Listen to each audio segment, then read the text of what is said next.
Well, folks, welcome to one more edition of Politics and Right. I'm Egberto, Willies, your host. Thank you so kindly for being a part of the show. We are going to have a great show for you as usual. Today we have a special interview.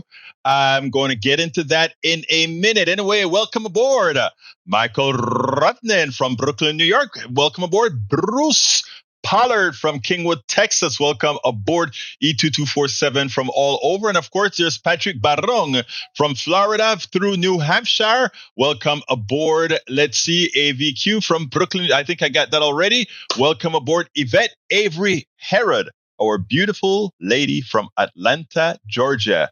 We don't have everybody in the house quite yet. Anyway, we have Michael Rosen saying kind of distracted family stuff, listening in from Twitch for at least a little while. Well, we take whatever we get from all our people. Welcome, folks. E2247 says 29 February 2024, at least 112 persons killed and more than 280 wounded by Gaza City. Civilian lives killed was most in the week. UN and France, but not US, want massacre investigated. I don't know what the hell the United States is doing. I honestly don't know what the hell our department is doing. I don't understand why we cannot see that the massacres effected by Israel in Gaza right now is going to have a material effect on all of us. We have a government right now that is allowing abstraction is an interesting thing. And what they don't understand is people may not understand the word abstraction, but they can sure feel it. They can sure live it. And that's what the rest of the world is living, seeing. They are seeing the abstraction of, in their minds, what the United States is doing to a people. It's what the people in Michigan are seeing, and why many of them, I don't know if we can ever win their votes back again. I can't understand why our foreign services, our president cannot see that this asymmetry in killing, not only is it not sustainable, but it actually shows a certain deviancy within our character, our inability to see, our inability to empathize with those who are going through. You just have to look at day after day, 3-4 months of this going on, and you watch those people at the shoreline in the Mediterranean with bombed out buildings, no shelter, no food, nowhere to use the bathroom appropriately, and you can't feel that. You can't see the inhumanity in that. You can't see that if you are supporting that, whether you are Jewish or otherwise, that somehow there's something wrong there. Can't you see that? It scares me. It scares me. Look,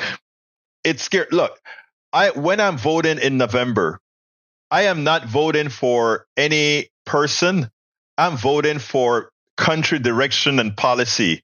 What that means is that if Biden runs again, I am going to be hitting that button that will actually get Biden elected. I won't be voting for Biden. I'll be hitting that button that gets Biden elected, because I cannot understand how a president of a country that claims to be honorable, that claims to love life, that claims to be of life, can see what the animal of Israel, Netanyahu, is doing and not stopping the murderous genocidal killings. I'm sorry. I can't hold back, and I cannot. I think all of us with a voice, I think it's incumbent for us to make sure to say this. These are lives. These are lives. South Africa from E2247. South Africa is furious that the massacre breached ICJ's provisional orders in its case accusing Israel of genocide in Gaza. Biden told GOP to pass a foreign aid bill after passing an emergency funding bill on Thursday. Biden says it will help ensure that Israel can defend itself. I don't think Israel has a problem in defending itself, but I do think Gaza and the West Bank has a problem of being able to be free, has a problem of being able to have an inalienable right to life, because it's clear that their life has no value to our government, and their lives have no value to the government of Netanyahu. I don't see, for any human being who is thinking, for any thinking human being, how can you not see that? For any human being with a soul, how can you not see that? Okay. E2247, 101,605 casualties equals 692 per day of estimated 5.8385 million people, equal 1.9% of West Bank and Gaza Palestinian population, with 30,228 Palestinian kills, equal 206 per day. That's an airplane crashing every day. You know? And you're correct, E2247. Silence is simplicity. Bruce says peace to all. How can we stand by and watch what is becoming action without honor? Michael Rodden says the Hindu News. Massacre by Israel troops at aid delivery site in Gaza draws condemnation. The Gaza Health Ministry condemned the massacre in Gaza City, saying that 112 people were killed and more than 750. Bruce just said it best. As we are more than a proxy, I agree. Maywood says, good afternoon, everyone. Good afternoon and happy Friday to you as well, Brother Wood. Michael Rodden says, IDF shot at Gaza trying to get food and medicine. This caused a panic. Over 100 died, over 700 injured. This needs to be called a war crime. I agree. Hey, y'all. Lee Grant, welcome aboard, my brother. Hemos llegado. Happy Friday. We've reached, according to Melanie Keelan from Barcelona, Spain. Eric Hayes asking if we will have an Ask Egberto anything this weekend. Of course, we will have an Ask Egberto anything this weekend. So let's go ahead and sign up. I'll put the sign up slip in there later on.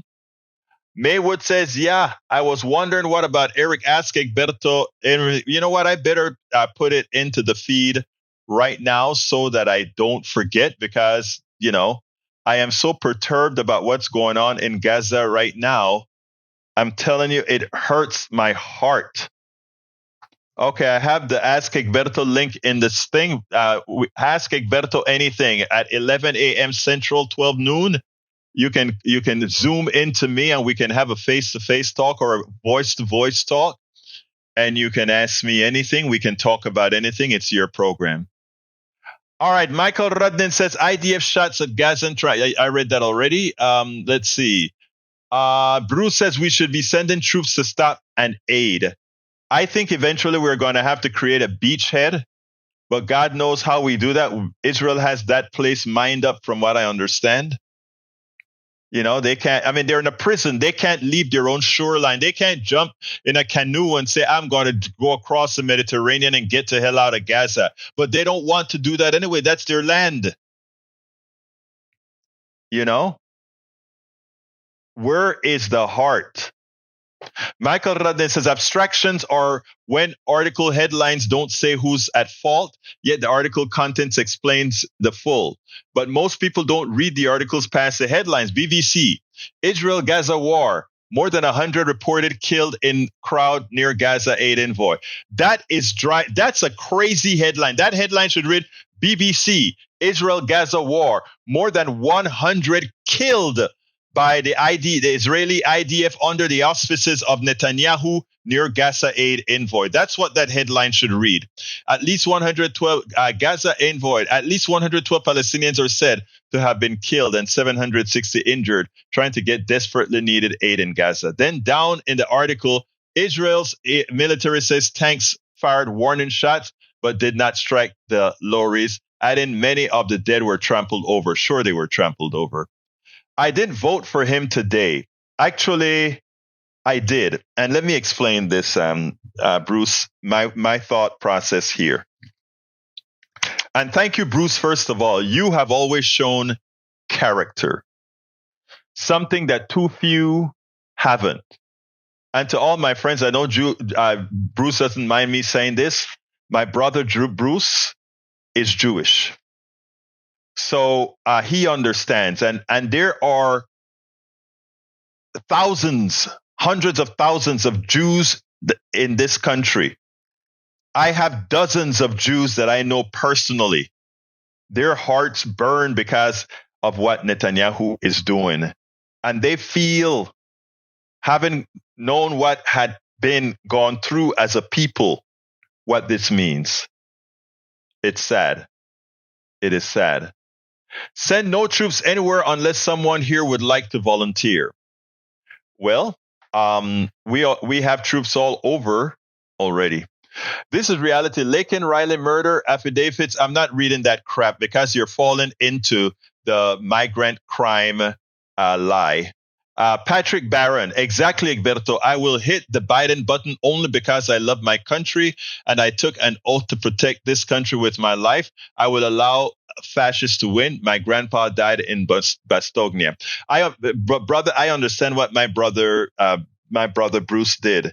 And in Texas, it doesn't matter. But as an activist and someone that's going to be telling people in November to pull that trigger for the Democratic Party right down the line, no matter what, I believe one of the things I must do is lead by example or not ask anybody to do something that I hadn't myself done.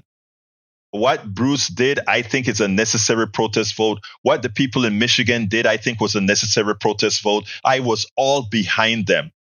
But as far as not being a hypocrite, I think it was essential that when I told you how I voted and how I actually voted, that I did what I did. Michael Rodden says, thousands killed here every year. Nobody bats an eye. One white girl gets murdered by an immigrant. Everybody loses their mind. Can someone copy paste this Batman Joker? I just read it, but I will paste it because you've asked, and I don't see my beautiful Miss Bridge MCP here as yet. All right, Patrick Baron says, Egberto, Willies, I have a pet peeve that our government officials and the corporate media calling Israel a democracy. It is not. It's an apartheid state. That's a 100% correct statement. And not only that, it's a socialist, a socialist a socialist apartheid state. And it's amazing that we somehow want to make it otherwise. Patrick Baron said, send the blue hats in. Bruce Pollard says, whoever was involved was not a true Jew, as I believe. Thank you so kindly for saying that, Bruce. I think that's an important statement. Maywood says, okay, I'm registered. What time will it be Pacific time? Pacific time, it is 11 minus 2, 9 o'clock a.m. Pacific time. Bruce Pollard said, you didn't stand up for Bernie when you could. Well, I recall, I think you and I went through this a whole lot of times, Bruce. I think we went through this a whole lot of times when I talk about voting for Hillary. And I have a hunch, I don't quite remember the exact discussion, but I have a hunch my reasoning was pretty much the same. If you take a look at my writings at Daily Kos, I made a promise I was going to stand by Bernie Sanders up until the end, but I was going to stand by, we definitely didn't want Trump winning. Look at what it brought us. After I did that, in fact, I took a lot of knives at Daily Kos for being a Berniac and still a Berniac. I'm still a Berniac. But again, somebody called into the show yesterday or the day before and said, are you Plato or Aristotle? And I said, I didn't answer it that way, but I am both Plato and Aristotle. In other words, I believe in utopia. That's why I wrote the book, How to Make America Utopia. But I also believe that I have to be pragmatic to get to the next step, I'm not an incrementalist, but sometimes I have no choice but an incremental change. So I'm not perfect. We are not perfect. And I feel, Brother Bruce, I have a responsibility that I don't take lightly. I have a platform on air and online, and I try my best to do the right thing. And I also try my best to learn. I've learned from you. I've learned from Rodney. I've learned from many people on this. I've learned from Lee Grant. I've learned from all of us because we are all this mezcla de cosas, this mixture of stuff. Okay? Let's see what else I got here. Bruce says Israel is a good example of a light government. It is what we are destined for. Bruce, let's make sure it's not. That's all I'm going to say, Bruce. Let's make sure it is not what we're destined for. Let's make sure. All right. Given that I've exhausted all the questions, now let's go ahead and listen to the ambassador from Cuba, and then we'll take it up on the other side. So let's go ahead and do that right this minute. Welcome to another edition of Politics Done Right. Today we are honored to have the Cuban ambassador, Lianys Torres. Lianys, how are you doing this afternoon? Well, fine. Well, Thank you for having me. Well, let me tell you, when I heard that you were coming to Houston, I said, I've got to speak to her because I've covered Cuba before. I've had a lot of conversations here about Cuba. And I think the problem that we have is many people misunderstand all about Cuba. So my first question to you is, tell me a little bit about how was Cuba formed? It was formed? How did it come to be? The new Cuba. The new Cuba, where after 1959, we got a revolution in Cuba that was head by Fidel Castro, Commander-in-Chief Fidel Castro. And it came to power after decades of being a neo-colony under governments that didn't took care of our people. And Fidel and the revolutionary power came with the program that was in which the Cuban people, the Cuban men and the Cuban women were the center of everything. We had since then free education, free and universal education, free and universal health care. For example, my family was not a wealthy family before the revolution, and we were able to go to the university to study free since kindergarten to PhD, and it's the same with the healthcare, and that is how you have the new Cuban that is different from the one that we had before 1959. What was Batista, the part of the old Cuba, like? What was the lifestyle of the average Cuban citizen? I'm not talking about the elite. I'm talking about the average Cuban citizens. What was their life like? It was difficult. Because they had they didn't have a proper health care, the one that is needed for a human being. The same with education. You have people in the countryside that depend of certain crops, for example, like sugar. And when the crops finish, they didn't have job. You have in the countryside many children that were unattended, talking about health care, that didn't go to school because they have to work since they were very little to help their families to live, to have money to eat.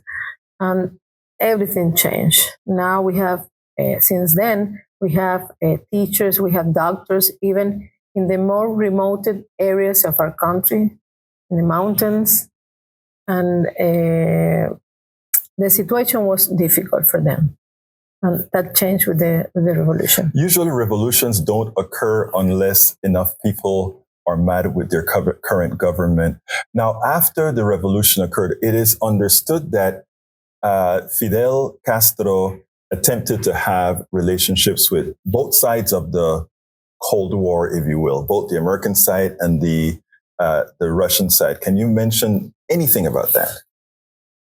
Well, there was a hostile attitude towards Cuba since the beginning of the revolution from the US government. And it was not the same with the Soviet Union. And since then, the situation with the US, the bilateral relation and the bilateral political situation has been difficult. Now, you have been embargoed. There has been an embargo on Cuba since the inception of Cuba, since the beginning of Cuba. And many believe that is the reason why the Cuban economy could never develop to the state that it would be otherwise. Would you say that pretty much a boot was on your neck from the time you started as a country? That's right. That's right. Since February 1962, there has been you call it an embargo, we call it a blockade, it's the same. It is the most comprehensive and long, talking about years, sanction system that have existed against a country, the one that is against Cuba. And it has been difficult for our economy to develop on those conditions. For example, we have not access to the main financial institutions in the world that a normal country have access to, and that give access to, by the way, to credits to develop infrastructure, industries of any kind. We don't have that privilege. We don't have, it's difficult for a normal company in a third country to have economic and trade relation with Cuba, because we are a sanctioned country first. And since 2021, a country that were re-included in the list of state-sponsored terrorism. So companies are afraid to be fined, as it has happened in the past, for having relation with Cuba, with Cuban counterparts in our country. So it's difficult to develop in those conditions. Cuba cannot import anything that has more than 10% of US components. So that's the reason from which we don't have planes, for example, because the US components are high and so on. And it happens with machineries for our industries, and it happens with the rest of the technologies, we could call it. You explained earlier that one of the reasons you don't have machinery is that 10% rule, meaning if 10% of the components of any piece of equipment comes in there, those companies are liable to sanction. Does that not really say that even if a Norwegian company or a company in Nigeria or Brazil, if any of them attempted to give you a machine, given that they may have a microprocessor that makes up 10%, they won't sell you that equipment because, again, they are liable to sanction from the United States. That's right. They cannot do it. They cannot sell it to Cuba. So every country in the world is blackmailed from being able to do business with Cuba, even if they don't agree with the American policy. They are not allowed to sell anything that has more than 10% of US components. That's a tough rule. Now, with all of those, because I've always been fascinated with Cuba, forgetting about ideology, forgetting about economic systems, etc., that a company under dire straits have been able to send as many doctors around the world and educate a lot of doctors from around Central America, the Caribbean, free of charge. How can you do that, and why do you do that? You know, our people we are educated since we are little with solidarity values. Solidarity is very important for Cuba. It's part of us. It's part of our culture. It's part of our mindset. And we practice that with every country that is in need of any kind of, like this one, of doctors, of medicine. And we have sent doctors to more than 100 countries that have asked Cuba for that help, that kind of help. We have done that. But at the same time, some countries need to have their own doctors. or those who, for example, in very underserved areas or underserved communities, don't have access. Their population don't have access to doctors. I've never seen a doctor in their life. They have asked us to graduate doctors. And there's a Latin American School of Medicine in Cuba that have graduated for free thousands of doctors from Africa, from Latin America, from Asia, and more than 200 from the US. Young Americans that lived here in underserved communities had gone to Cuba, have become physicians for free, and have come back to the US to serve most of them in their communities. And that is something that we do with proud to help the people of those countries. Now, a lot of people would listen to this interview and they're saying, there is this Cuban ambassador coming to America and she is going to tell you all the beautiful things about Cuba. But in reality, it is a darn communist country that's sending terrorists all over the world. First of all, I'm curious because if you're sanctioned as much as you're sanctioned and you don't have the resources for all these other things, where are you getting the resources to be terrorists? We are not terrorists. We are a people, we are a country, and our people, we love peace.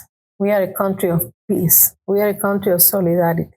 We are a welcoming country that even Americans, one could think, I want an American. I won't go to Cuba because we don't have good relation with Cuba. Maybe I could be attacked or rejected or something. No, we are not raised. We haven't been raised hating people. We are clear the difference between the relation between governments and the relation between people.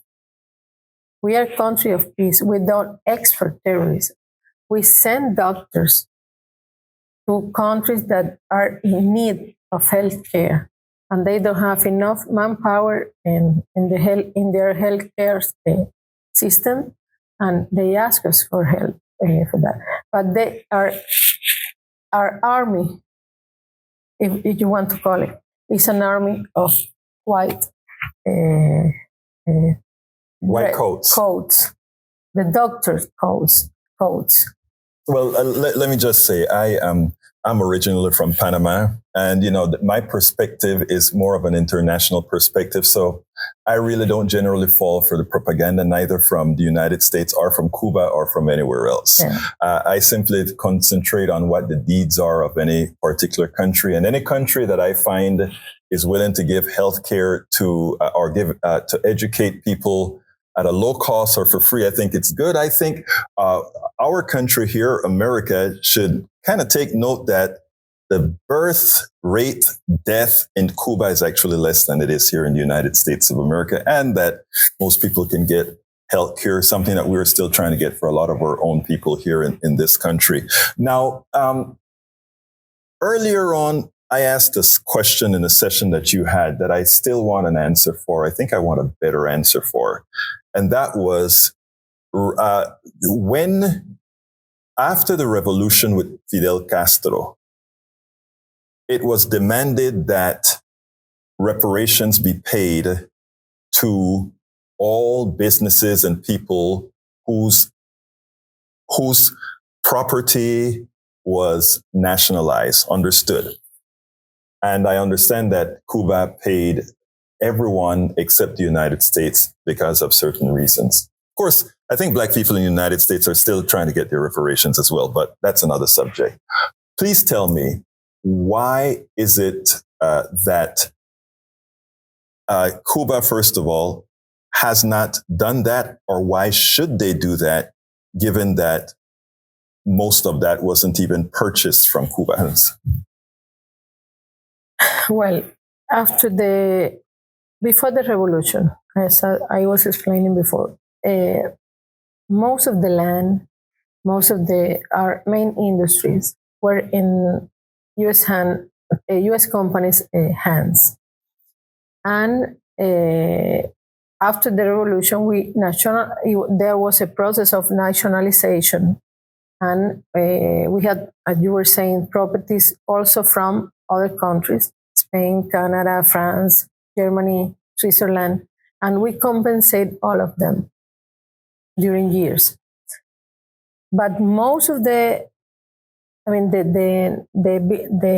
main industries were in U.S. hands. So the value of that compensation was much, much bigger than those that I spoke before. And back then, the only thing that we export was sugar. So the only thing that we had to pay to the U.S. was sugar. We used to have a quota that we export to the U.S., and the plan was to pay with that to those to compensate those companies. But then the U.S. government came and established the sanctions, cut the Cuban sugar quota, and we didn't have a way to pay. For example, you could think, okay, but you have money in the bank, in the national bank. No, but Batista took that money when he left Cuba. So we didn't have how to pay. It was a new government with the country trying to survive. And then you have the main superpower, your main trade partner, who sanctioned you.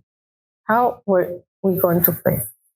Now, you're sanctioned more so than China, Russia, or any other country in the world, and then asked at the same time to compensate or provide reparation to those people's properties who were nationalized in a revolution. Am I correct? Yes.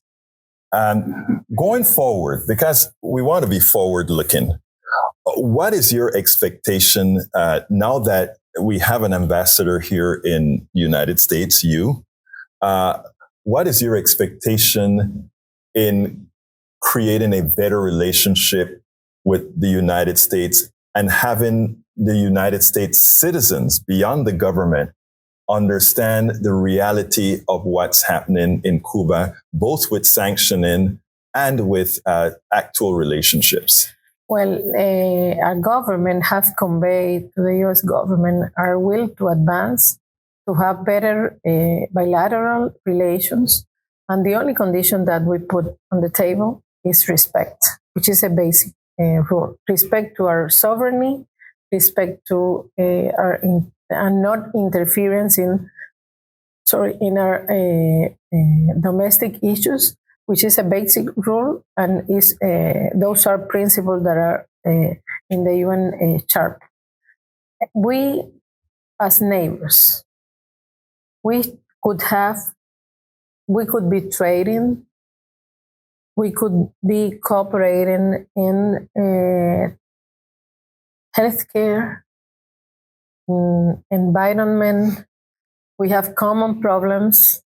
We share a sea border. For you is south, for us is north. We have issues of law enforcement, like human trafficking, like drugs, like trafficking in persons.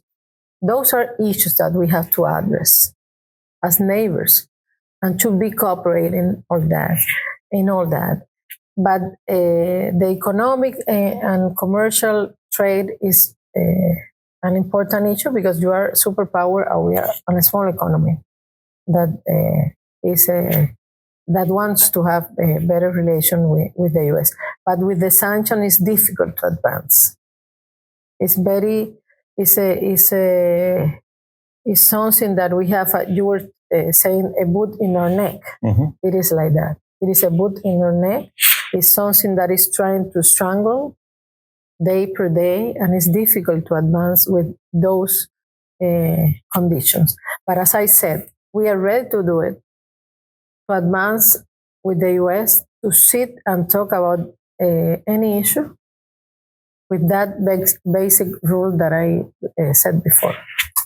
I purposefully did not ask anything about communism, capitalism, or any of the isms, and I'm not going to. And the reason I'm not going to touch those particular issues, because it means something to every particular different country. In fact, I can find some good and bad in every single system. But what I want to ask you is as the last questions, are Cubans happy? Well, we are enduring difficult times in Cuba now because of the economic situation that we are going through. Our government has the goal to provide more for our people, is trying to do it under these extreme and difficult conditions. And when you have scarcities and all that, it's difficult. You were talking about happiness. Mm-hmm. I'm happy because I know that I have a government that cares about the people, that has a plan to go forward, that works every day to do it. And I don't have to worry because my daughters go for free to the university. I don't have to worry because if I get sick, I can go to the hospital for free. So those are needs, basic needs that we have covered. But it's difficult, as I said, in the current condition that normal Cubans are enduring. The daily life is difficult, but we know we are going to succeed. We know that it will take time, but we have plans to do it. And as I said, our government works 24 hours, 24 by 7 to achieve that. I said that was the last question, but I lied. There's one more question. There's one more question. Yeah, you journalists are always tricky. Yeah, always tricky. But this one here is a bit more serious. And I think, in as much as Americans are going to learn a lesson dependent on who they elect in the next Congress or in the next presidential election, I want to hear about one more thing about Cuba. Can somebody in Cuba go on the streets and say, I don't really like my government right now, and not get killed? Killed for that? No, it's not. I know it sounds funny, but people in America believe once you speak out against Fidel Castro, once you speak out against any of the Castros or anybody in your government, no. Are they going to be sanctioned, thrown in jail, no. No. Why? Is that coming from? I don't know. It's propaganda against Cuba. It's part of there's a campaign of misinformation on Cuba, and anything that happened in Cuba that can be common in another part of the world, in Cuba, it is magnified when it happened in Cuba. We have law, we have rules that you follow them, you don't go to jail. We complain every day about things that happen in the country in a positive way, in a constructive way, trying to find solutions to that, and you don't go to jail for that. I think it's part of the misinformation that is against Cuba, because you need a way to justify this this genocide that is the sanction system that is preventing us for having a better life. Ambassador Lianys Torres, thank you so kindly for the interview. Thank you so much for having me. Anyway, folks, actually, I enjoyed talking to her both directly on the camera and the things that we also discussed off camera. Let me address a few things here. I was not going to go into capitalism, communism, socialism, and all of that with her. That's an academic discussion, not worth having. Where was I going to get with that? there are certain things that I wanted to highlight, and I think I highlighted what I wanted to highlight. Now, where it comes to free school and medical, it is actually true. There are a lot of, and people don't understand why is it that America hates Cuba, but all around Latin America and to the common person in Latin America and the Caribbean, they have good relationships with Cuba, Jamaica, and all these other guys when they're not under the auspices of America. They have very good relationships with Cuba. And one of the things that Cuba has to offer is it educates a lot of doctors for free from around Central America, the Caribbean, and Africa, and Vietnam and other places. Again, these people get a full-fledged medical education in Cuba. Let me tell you a few other things that folks don't understand. When it comes to school, school is free. Now, let me tell you, the medical isn't high-tech medical like we have here in the United States because, again, they can't get equipment with high-grade CPUs or anything that they have most of the time is clandestine or otherwise. But I tell you what, Michael Moore went over there and examined the medical system. And what is quite interesting is that they are able to do and have outcomes much better than this high-tech country that we have with high-tech medicine. It is amazing. They developed a COVID vaccine on their own. Amazing.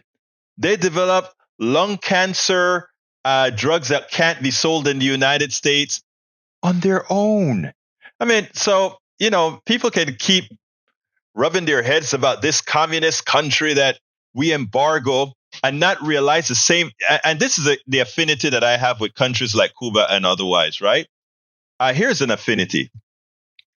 And I'm going to tell you guys an interesting story.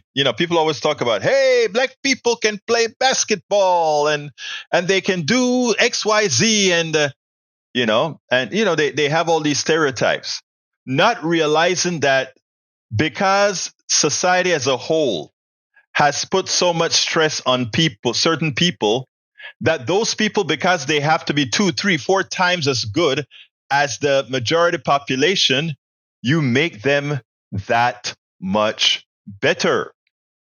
That's why you get a Tiger Woods go into golf and dominate golf. That's why you have basketball dominated, because they were able to go there and then go and dominate. That's why you have, if you take a look at what the U.S. team is going to look like on figure skating or all these other things, it's not that any one group is better than the other.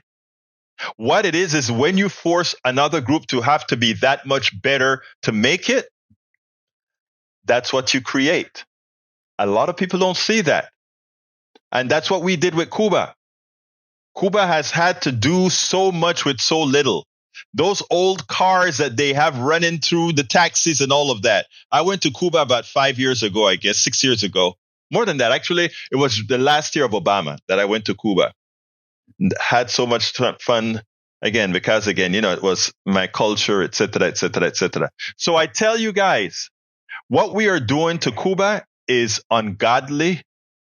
If we have relationship with Russia, China, and all these, and as well as many fascist countries, it is shameful that we don't have relationships with that little island that has so much to offer, just because a revolution occurred that kicked the capitalists out, that was marginalizing people, that were extracting the wealth of the country.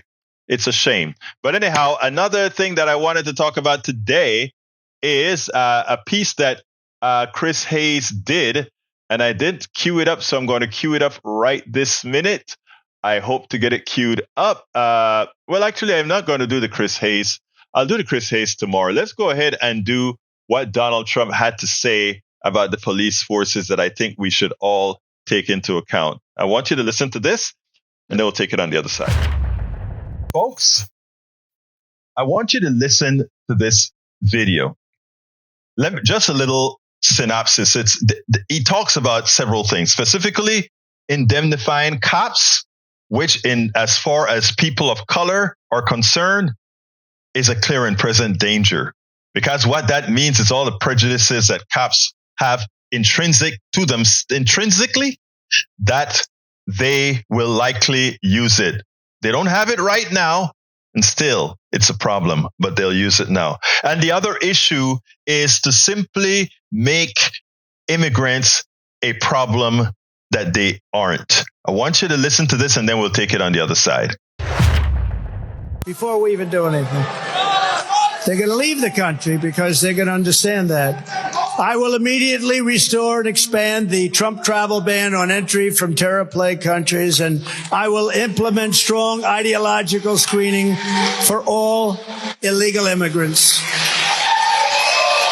If you hate America, if you want to abolish Israel, if you sympathize with jihadists, then we don't want you in our country. We don't want you. We will restore law and order to our communities, and I will direct a completely overhauled DOJ to investigate every radical, out of control, fake, crooked prosecutor in America for their illegal, racist, in reverse enforcement of the law. I am also going to indemnify all police officers. This is a big thing, and it's a brand new thing, and I think it's so important.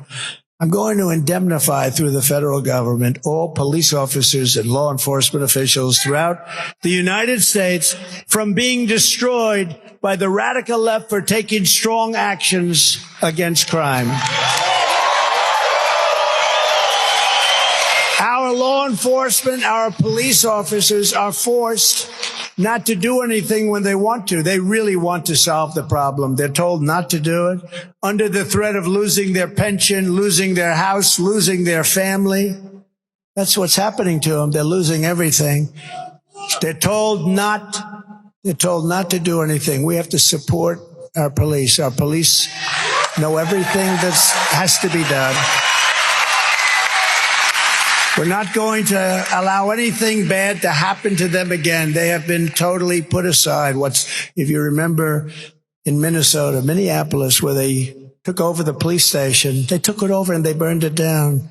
By the way, what happened to those people? Are those people in jail with the J6 hostages? What happened to those people, come to think of it? They're not in jail with the J6 hostages. I don't call them prisoners, I call them hostages. They're hostages. In addition, we will take over our horribly run Washington, D.C. and clean up, renovate, and rebuild our capital city so that it is no longer a nightmare of murder and crime, but rather it will become the most beautiful capital anywhere in the world. Are you kidding me? Identify cops? That puts, look, for those people of color who somehow decide now that it is okay for me to support this guy, all I'm going to tell you is, remember, you guys are not Oprah, Beyonce, or Selena, or any one of these folks. You are you. And while those people supersede who they are, you don't. So specifically, the first group of people that need to realize that voting for Donald Trump is equivalent to voting for their potential murder by cop, and I'm not saying that lightly, they should remember that when these cops stop you, they don't check to see if you're a Republican. They don't check to see if you are a good citizen that kind of appeases them. They just see who you are. So any one of you, and I'm speaking specifically to my people of color, brothers and sisters, a vote for Donald Trump is not only a vote against yourself, it's a vote against your daughter, your mother, your father, your son, and everybody else, because you have put their lives on the line. An identified police force nationally is equivalent to having an assassinating force out there. And that is not conjecture. That is fact. Now, let's get a little bit further, folks. In addition to that speech, what Donald Trump attempts to do is make immigrants the boogie persons. He, of course, doesn't tell you that all the cities that these red state governors have sent these people to, their crime rates didn't go up, they went down. So what do? They sensationalize those few crimes that a few thugs that came from overseas do and make it seem like the norm. Well, I could do the same thing in Panama. Panama just went through a process where we shut down a copper mine. But in the process of doing that, an American citizen who lives in Panama was driving through the Carretera Panamericana, the highway that goes from Panama to, through Central America to the United States. He was driving down there, and he was so mad at the people who were blocking the highway because of the mines. And he came out, opened his car, shouted a few things, and popped a cap in two people where he killed two teachers. Nobody gone out there and said, "Oh, all those American immigrants are criminals. They're thugs. They're gun carrying thugs." We didn't do that. We understood that particular American citizen was a criminal, a thug. But that's not what Donald Trump wants you to do here in America.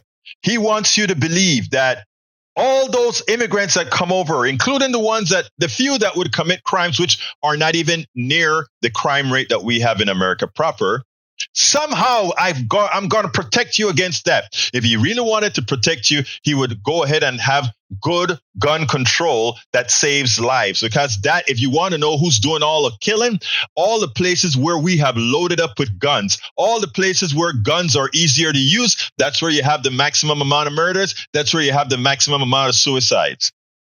So it's not the people of color that Donald Trump is making the boogie person. It's not the immigrants that Donald Trump is making the boogie person that's causing your problems. It is the policies of conservatives by loading up with guns. It's the policies of conservatives that keep despair in the lives of people by not supporting the policies that move them forward. And that is the message that we have to get through to those people. There are going to be the sycophants that are not going to be, that we cannot control, that we cannot get to their minds. But there are people that see that we are in a problematic state, that we have a problem. And there are people honestly looking for solutions, and they believe, because they don't have alternate information, what the charlatan Donald Trump is saying. It is those that we have to reach with civility and respect. We got a lot of work to do.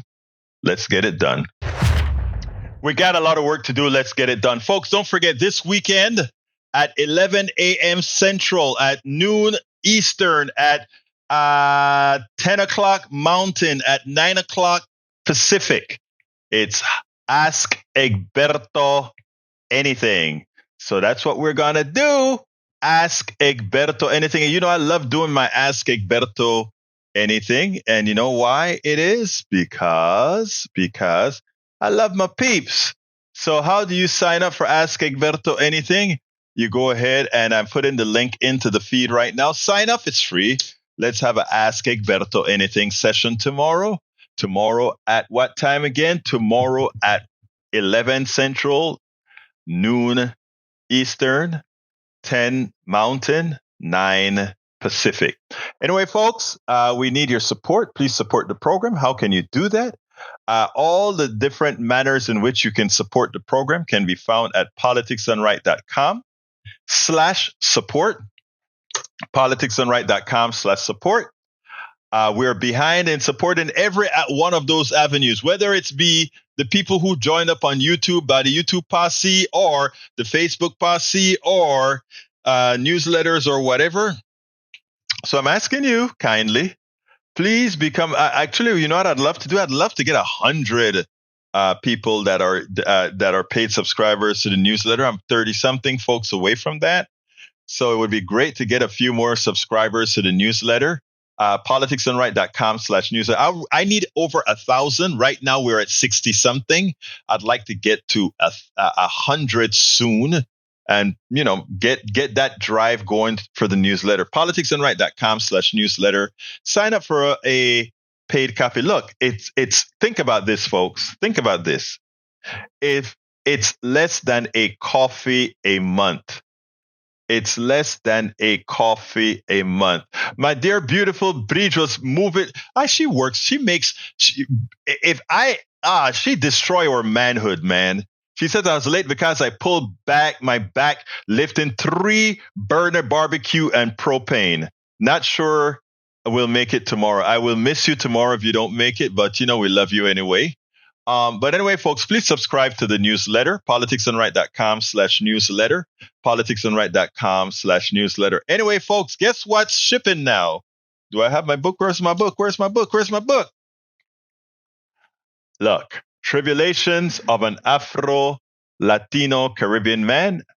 And it says, racism didn't stop my smile, hope, or journey forward.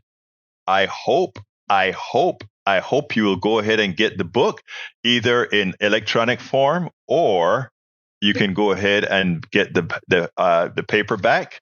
It's a good, solid book. I think you're going to like the stories, and it'll teach you a lot as well. Bridge, I haven't sent yours yet, but I'll try to do it this weekend. I've been so busy I've been leaving the house to get a whole lot of stuff done. It's one of those crazy times when I promised to get it out there to you. Anyway, folks, don't forget, go ahead and sign up for the newsletter. I am going to put the newsletter in there una vez más, one more time. Also support the program at politicsandright.com/support. I got a lot of work to do this weekend. I'm going to try to start working on the audiobook for my new book. All of the other books have audiobooks, so I'm going to try to do some work on the audiobook this weekend, as well as I have to move a couple of websites for a couple of charities that I do some work for. So it's going to be quite a busy weekend. Anyway, I want to thank you all for being here. Love you all. I couldn't do this without you.